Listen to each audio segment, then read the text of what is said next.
Alright, welcome to the second class of regular expression. We will continue from where we stopped. The first one, we were trying to match letters taken from A to K, then letters taken from A to Z. Alright, so we have this regular expression for lowercase letters A to Z, meaning that if we validate for uppercase, it's false, as you can see. How do we modify this regular expression to include uppercase? It's as simple as just writing A to Z. This is now uppercase. So if you are told write a regular expression that accepts only letters, only alphabets, either uppercase or lowercase, this is the regular expression. So if I enter A, it accepts A. If I enter A or an uppercase letter, it accepts it. Alright? So now let's continue from where we stopped. Let's also expand this regular expression. Let's now enter write a regular expression that accepts only numbers. Only numbers. It's as simple as writing 0 to 9. So this is a regular expression that accepts only numbers. So if you have a text box that you need somebody to enter the age, you can use a regular expression like this. So if I enter a digit, an alphabet, it doesn't, it says false. If I enter a number, does it match? Yes. If I enter 55, does it match? False. We'll come to that in a minute. Alright, let's enter create a regular expression that accepts both letter digits and numbers, but it won't accept a symbol. So as you guess, you simply say A to Z, A to Z, and 0 to 9. So at this point, this regular expression will accept both letters, both numeric numbers, and then it will also accept uppercase or lowercase. So at this point, if I enter 8, it validates true. Let's try to enter a symbol, let's say plus. It validates false. So this is the regular expression to accept both numbers and letters. Now let me teach you how to write a shorthand form of this. Instead of using this, you can write it in a shorthand form. You simply say /w.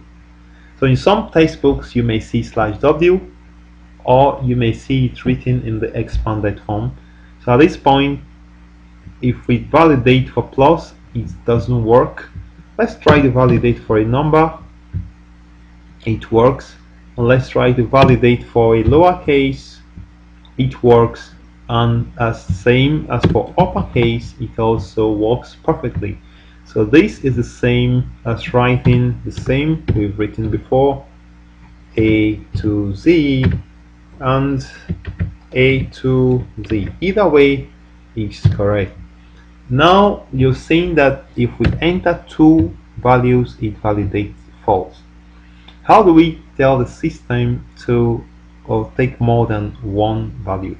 So to do that, you have to put either a plus sign or a star after the regular expression. So just say plus. At this point, it validates for more than one value. So you can see, if I even put every other thing, it validates true because we added a plus sign here. You can also add an asterisk at that point. It also works, either a plus or an asterisk. Well, the question you may ask is, what is the difference between plus and asterisk? Now take a note and a pen and write it down. Plus means 1 or more. Asterisk means 0 or more. Okay, plus means 1 or more, star means 0 or more. I also have to teach you another one that says 0 or 1, and that is this. If I add a question mark, it also works perfectly. Okay, this is 0 or 1. Okay, so it doesn't work. But if it's just 1, it's going to work. Alright, so plus means 1 or more, and star means 0 or more. Alright, so let's now take the second part of our regular expression check. Match characters taken from letters A to K with a length of 7. So how do you specify the length of the regular expression? So let's focus on the one from letters A to K. Now to specify the length, use curly braces to specify the length. So at this point, if I enter D, it doesn't work. Or if I enter 7 letters, see how many of them? A to K, okay, S it should not be there actually, so at this point it fails because it's 6 of them, and if I enter additional one, it's true. So what have we learned? Match characters taken from letters A to K, and you have the number of characters you want it to be. I'm going to stop here. In the next tutorial, we continue with the next one. I'd like to thank you for viewing. Click on the subscribe button to subscribe if you've not done so.